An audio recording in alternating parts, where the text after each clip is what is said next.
आदरणीय पवार साहेब, जावेदजी, साकेत बसलेत, प्रकाशक बसलेत. मी त्यांना मगाशी म्हटलं की त्यांचं नाव ऐकल्यानंतर संजयनी प्रकाशक चांगले निवडलेत.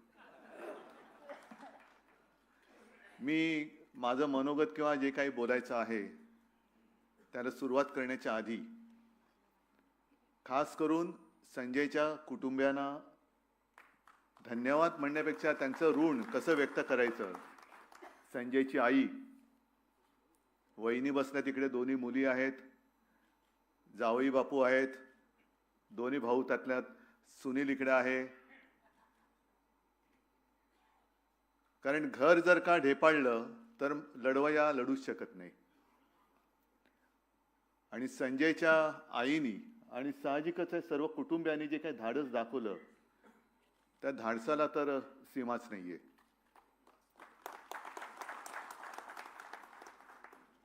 म्हणजे संजयला अटक झाल्यानंतर मी आणि रश्मी त्याच्या घरी गेलो. आम्ही त्यांना धीर देण्याच्या ऐवजी संजयच्या आई आणि सगळ्यांनी आम्हाला धीर दिला. साहजिकच आहे, आयुष्याच्या प्रवासामध्ये अनेक माणसं भेटत असतात, काही सोबत राहतात, कायमची सोबत राहतात, आणि काही संधी साधू असतात, संधी साधल्या मिळाल्यानंतर पडून जातात. मला असं वाटतं आज आपल्या सगळ्यांची परीक्षा शिवसेना प्रमुख घेत आहेत. आयुष्यभर त्यांनी जे काही दिलं त्यांच्याकडनं कोणी काय घेतलंय हे ते बघतायत. आणि त्यांचंच एक जे वाक्य आहे की 100 दिवस शेळ्यांचं जगण्यापेक्षा, शेळीचं जगण्यापेक्षा एकच दिवस पण वाघाचं जगा. आणि संजय हा माणूस असा आहे की ज्याने पुस्तकाचं नाव नरकातला स्वर्ग, जो नरकामध्ये स्वर्ग शोधतो किंवा नरकाचा स्वर्ग बनवतो, तो काय धाटणीचा असेल हे वेगळं सांगण्याची काही गरज नाहीये. शिवसेना प्रमुखांनी आयुष्यभर जे दिलं ते मराठी माणसाला आणि हिंदूंना एक आत्मविश्वास दिला, एक जिद्द दिली. नाहीतर आज मुंबई आणि महाराष्ट्रामध्ये आपली हालत काय असती हे वेगळं सांगण्याची काही गरज नाहीये. आणि कदाचित ते बघतात की खरे मी जे काही दिलं ते खरोखर जे दिलं ते घेणारे खरे किती आहेत आणि भाडखाऊ पळणार किती आहेत. आज जे स्वर्गामध्ये गेलेत त्यांच्या दृष्टीने त्यांना सुद्धा हा कार्यक्रम बघितल्यानंतर, म्हणजे मगाशी संजय तुझं भाषण चालू असताना जणू तू काही एक विनोदी पुस्तक लिहिले अशा थाटात बोलत होतास. मग त्यांना सुद्धा हेवा वाटला असेल की अरे आपण सुद्धा इकडे राहिलो असतो. नरक आणि स्वर्ग या कल्पना खऱ्या आहेत, खोट्या आहेत, कल्पना नाही. पण जिथे आहोत तिकडे आनंदाने राहावं. दुसऱ्याला आपण आनंद देऊ शकलो नाही तर निदान त्रास तरी देऊ नये, एवढं जरी माणसाने पाळलं तरी मला असं वाटतं आपण आयुष्य जगलो. आज जे काय आपण बघतोय याला लोकशाही मानायची का हुकुमशाही, हा प्रश्न आणि त्याचं उत्तर हे सोपं आहे.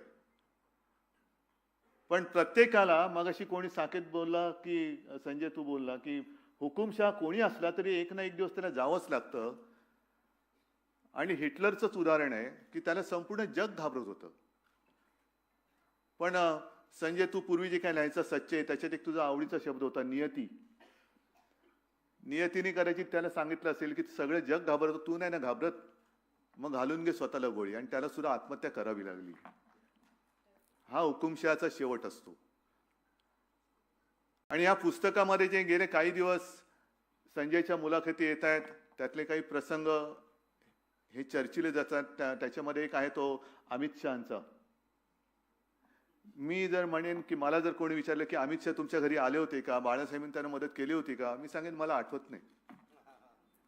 कारण आपल्या घराण्याने, आपल्या वाडवडिलांनी कोणावर काही उपकार केले असतील, उपकार हे मोजायचे नसतात.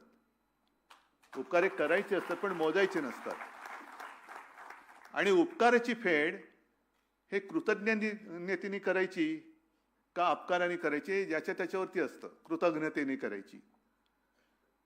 म्हणजे काही वेळेला असं वाटतं की कोणाला मदत करताना सुद्धा विचार तर आपण करूच शकत नाही. कारण आता साकेत तुम्ही जे काय सांगितलं की एक कैदी असा होता की याला जामीन झालाय पण त्याला 500 रुपये नव्हते भरायला, नाही येत. काय करायचं या गोष्टीला? 500 रुपये म्हणजे इकडे करोडो रुपयांचे भ्रष्टाचार चालू आहेत आणि एका बाजूला तुरुंगातला कैदी 500 रुपये नाहीत म्हणून तुरुंगात खितपत पडलेला आहे. ही जी काय पद्धत आहे, लोकशाही त्याला म्हणायचं नुसतं आपण, पण एकाधिकारशाहीने चाललेलं आहे. मला आठवतंय अनिल देशमुख माझ्या मंत्रिमंडळातले गृहमंत्री होते. असं कोणता देश असेल की ज्या देशामध्ये मुख्यमंत्र्यांना अटक होते, केजरीवालना अटक झाली, सोरेनना अटक झाली, गृहमंत्र्यांना अटक झाली. मी मुख्यमंत्री असताना आपल्या राज्याच्या डीजीना आणि सीएसना सीबीआयने बोलवलं होतं. मग ज्यांच्या शेंड्या जर केंद्राच्या हातात असतील, अशी माणसं राज्यातल्या सरकारला जर विरोधी पक्षाचं असेल तर त्यांचं काम कसं करू शकतील? ममता दिदीने सुद्धा तोच अनुभवला होता. त्यांच्या सीएसना सुद्धा शेवटी सीएसने राजीनामा दिला. म्हणजे सगळ्या शेंड्या आपल्या हातात ठेवायच्या नाही. मग माझं म्हणणं आहे की आपल्या देशामध्ये संघराज्य ही पद्धती आहे. जो अधिकार केंद्र हा शब्द नाहीच आहे. ते जे काय सरकार आहे त्या सरकारला जेवढा अधिकार आहे तेवढाच अधिकार हा कायद्याने राज्याला सुद्धा आहे आणि तो असलाच पाहिजे. जर ईडी, इन्कम टॅक्स, सीबीआय आणि तुमचा जो काय तो कायदा लावलाय कुठला तो पीएमएलए, तो लावण्याचा अधिकार दिल्लीतल्या सरकारला असेल तर तोच अधिकार आमच्या राज्याच्या सरकारला सुद्धा पाहिजे. टाका त्यांच्यावरती धाडी, बसवा त्यांना सुद्धा आतमध्ये, द्या ना काही दिवस. या तिघांकडे आता हे भोगून आलेत ना, संजय आलेला आहे, साकेत आहे आणि अनिल देशमुख, यांच्याकडे द्या ना चार्ज.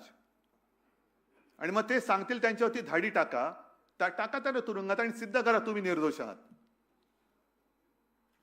हा सगळा प्रकार याच्या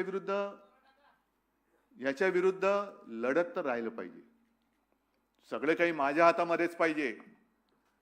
आजच दिवसा ते निवडणूक आयोगाचे सगळे अधिकारी होते. वन नेशन वन इलेक्शन, बरोबर ना साकेत? त्याच्यासाठी तुम्ही पण आला होतात. आपल्याकडनं अनिल परब आणि अनिल देसाईने मी पाठवलेलं. वन नेशन वन इलेक्शन फार गोंडस आहे, पण त्या निवडणुकीमध्ये पारदर्शकता कुठे? आता आपल्या सरन्यायाधीशांच्या मातोश्रींनी सांगितले की बॅलेट पेपरवरती निवडणुका घ्या. बघू, घ्या ना, एकदा तर घ्या ना. यातला संशय जर का मोकळा करायचा असेल तर एक तरी निवडणूक ही देशामध्ये बॅलेट पेपरवरती घ्या आणि मग तुमची टिमकी वाजवा. पण ते होणार नाही. मग दुसरा विषय मी आज त्यांना मांडायला सांगितला की वन नेशन वन इलेक्शन मध्ये मग सगळ्यांना एका पातळीवरती उभे करा. कारण वन नेशन म्हटल्यानंतर त्या नेशनचा प्राईम मिनिस्टर आहे, देशाचा पंतप्रधान आहे. आणि देशाचा पंतप्रधान एका पक्षाचा प्रचारक होऊ शकत नाही, होता कामा नये. एक तर त्यांनी प्रचारक होता कामा नये, आणि जर प्रचार करायचा असेल तर स्वतःच्या पक्षाबरोबर इतर पक्षांचा आणि अपक्षाचा सुद्धा उमेदवाराचा प्रचार त्यांनी केला पाहिजे. तर मी म्हणेन लोकशाही आहे. नाहीतर हे आपले फिरतायत. मला स्वतःला अनुभव आलेला, पवार साहेब तुम्हालाही आला असेल. पंतप्रधान उडतायत म्हणून एअर स्पेस ब्लॉक करून ठेवले. नाही, तुमचं विमान उडवायचं नाही, हेलिकॉप्टर उडवायचं नाही, रस्ते ब्लॉक करून ठेवलेत का? पंतप्रधान येणार आहेत. मग आमच्या सभा चुकल्या तरी चालतायत, पण त्यांची सभा झाली पाहिजे. आणि वन नेशन वन इलेक्शन, या काही गोष्टी ज्या आहेत ह्या तोडून मोडून टाकाव्याच लागतील. तोडून मोडून टाकाव्याच लागतील. अमित शहाबद्दल सुद्धा जे काय म्हटलं जाते काय, मी त्यांना सांगते की कशासाठी तुम्ही आम्हाला एवढा दुश्मन समजताय? आम्ही विरोधी विरोधी विरोधी म्हणजे कोणाचे विरोधी? तुमची आणि आमची मतभेद झाले, मतं पटत नाहीत. तुम्ही जे काय तुमचं तथाकथित बुरसटलेले हिंदुत्व, ते हिंदुत्व मी मानायला तयार नाही. आमचं हिंदुत्व हे देशासाठी, राष्ट्रीयत्व हेच आमचं हिंदुत्व आहे. हे म्हटल्यानंतर तुम्ही लगेच आम्हाला दुश्मनाच्या पिंजऱ्यात उभं करताय. म्हणजे जणू काय पाकिस्तानपेक्षा आधी आम्हाला खतम करा.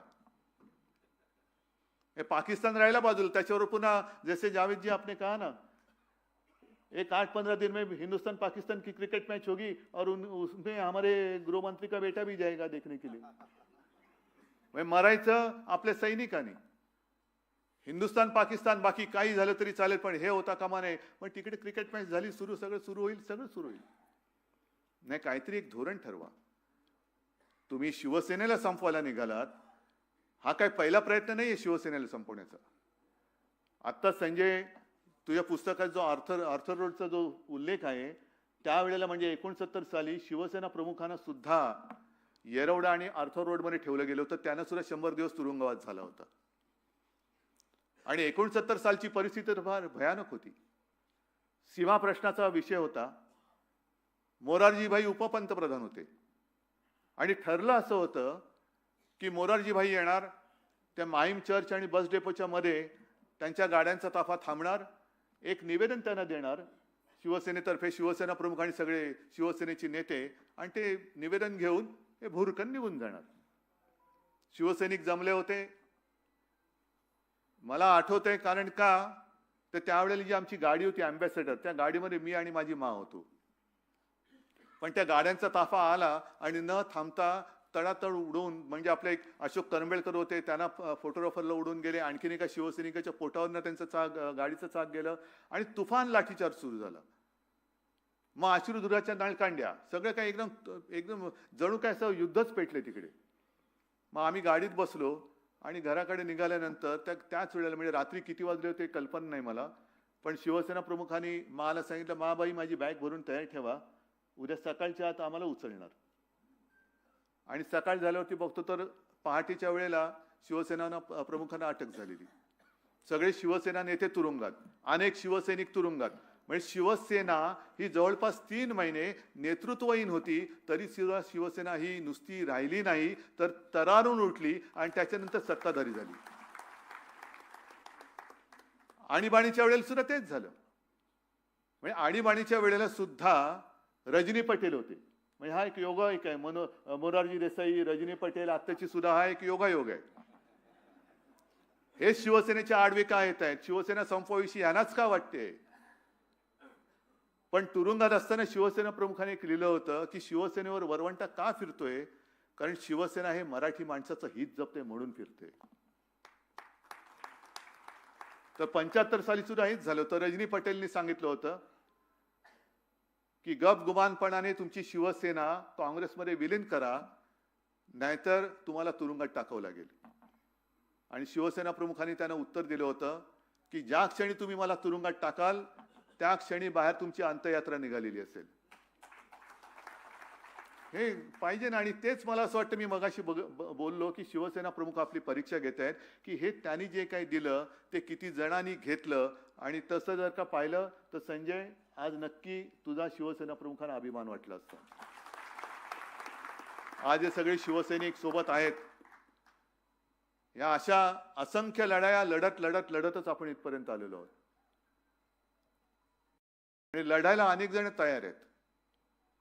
जे मी मगाशी म्हटलं की हे पुस्तक वाचल्यानंतर तुरुंग ह्या विषयाची भीतीच लोकांच्या मनातली निघून जाईल. आणि ते काम तू चांगल्या पद्धतीने संजय या पुस्तकाने केलेलं आहे. आज आपल्याला सगळं बरं वाटतंय. म्हणजे ते सशासारख्या घुशी, आणखीन काय, या सगळ्या गोष्टी ऐकायला बरं वाटतं. पण प्रत्यक्ष तिकडे त्यांनी काय भोगलं असेल.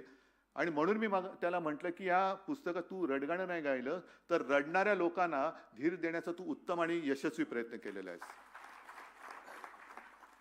ही एक कसोटीचा क्षण आहे. दिवस येतात, दिवस जातात. पवार साहेब, आपण जे म्हणालात की सरकार येतं, सरकार जातं, हे सरकार सुद्धा उद्या जाणार आणि ते आपल्याला घालवावंच लागेल. केवळ कोणाला काय व्हायचंय, मला हे व्हायचंय, मला ते व्हायचंय म्हणून नाही, तर ज्यांनी आपल्या देशाला, म्हणजे स्वर्गासारखा आपला जो देश आहे, त्या देशाचा आणि त्या स्वर्गाचा नरक करण्याचा जो प्रयत्न चालू ठेवलेला आहे, त्यांना नरकात टाकण्यासाठी म्हणून आपल्याला लढावंच लागेल. आणि नुसतं लढावंच नाही, तर जिंकावंच लागेल. आणि ती जिंकण्याची उर्मी या पुस्तकाने दिलेली आहे. मला वाटतं हे पुस्तक नुसतं वाचून सोडू नका. आणखीन 10 लोकांना त्यांच्याच पुढे आणखीन हे पुस्तक आणखीन आपण सुद्धा पसरवत नेलं पाहिजे. आणि सर्वत्र हे पुस्तक पसरो आणि एक लढणारी पिढी तयार हो, एवढ्याच शुभेच्छा आणि अपेक्षा व्यक्त करून मी आपली रजा घेतो. जय हिंद, जय महाराष्ट्र. धन्यवाद साहेब. आपण इतक्या संख्येने उपस्थित आहात, आपले सर्वांचे मनपूर्वक आभार. राष्ट्रगीता